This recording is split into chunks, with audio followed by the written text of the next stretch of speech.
Your friends are scrolling through short content, but you, my friend, you're here to learn. Welcome to TRS Clips. I'm going to ask you what PM Modi is like to work with and what do people not understand about him as a person?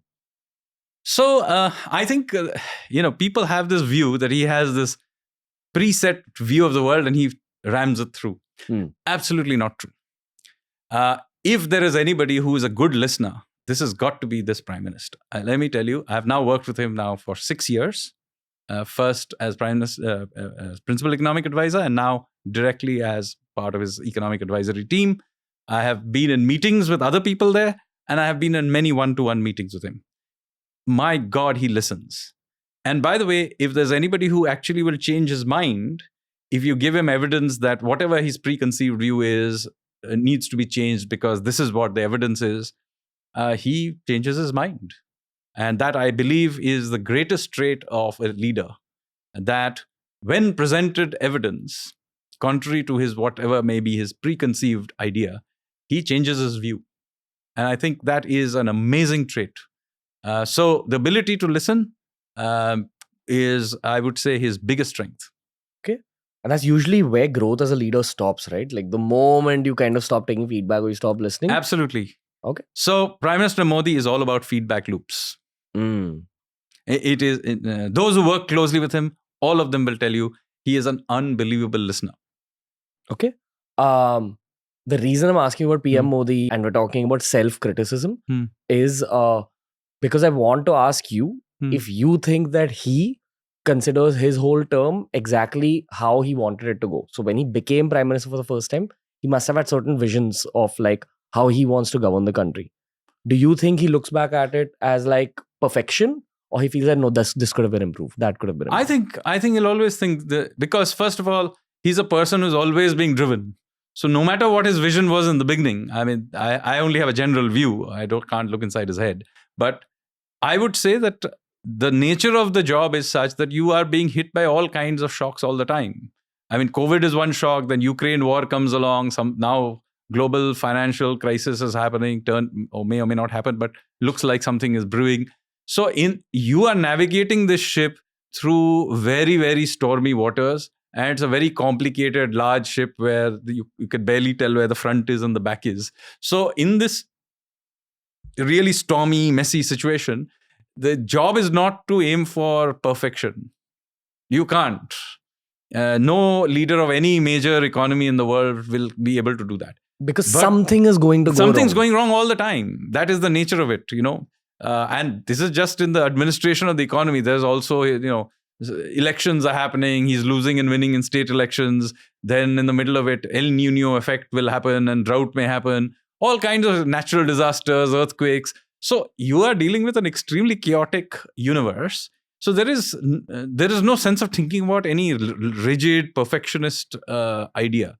The question is, are you able to navigate through this and get the big things that you want to do done? So, for example, one of the big things he wants to get done is in physical infrastructure, roads, airports, etc. So, throughout the COVID thing, despite all the disruptions, you see infrastructure kept getting built. So why? Because you see, basically you keep it going.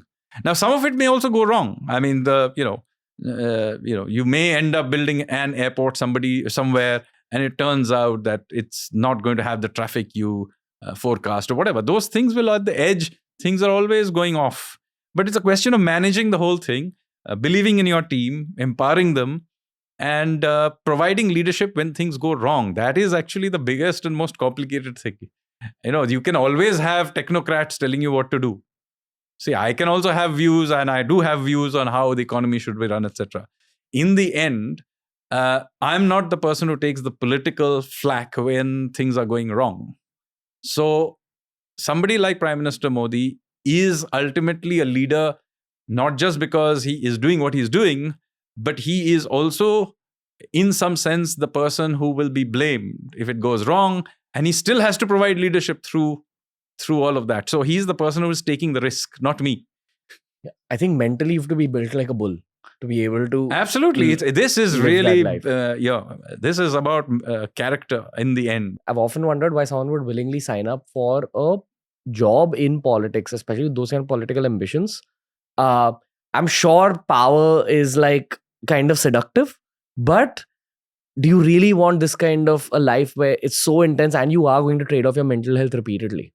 It's a tough job. I mean, being a politician, let me tell you, is a very tough job. I mean, irrespective of ideology or anything, party, etc.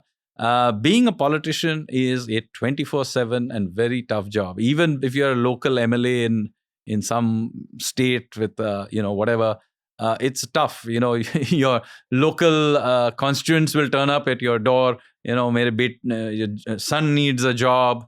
Daughter has broken her leg, and you're expected to respond in some fashion. It's very difficult, and of course, it's true worldwide. But certainly in India, there are no boundaries. People don't. I have seen politician friends of mine. We are sitting for dinner on a Saturday night. After many attempts, we finally get to meet. And suddenly in the middle of all of that, phone call comes from back in his constituency, somewhere deep inside. Some person's car has broken down in some village in his constituency. And he thinks that his member of parliament should do something about it. So there are all this stuff that goes on. So, and at some level, he has to respond because come election time, that same person, he expects him to go out canvassing votes for him. So it's not like it's a one-way relationship. So this is a very difficult job. Being a politician, I have to say, toughest job in the world. So if you enjoyed this video, make sure you check out this playlist for more videos just like this. It's TRS Clips.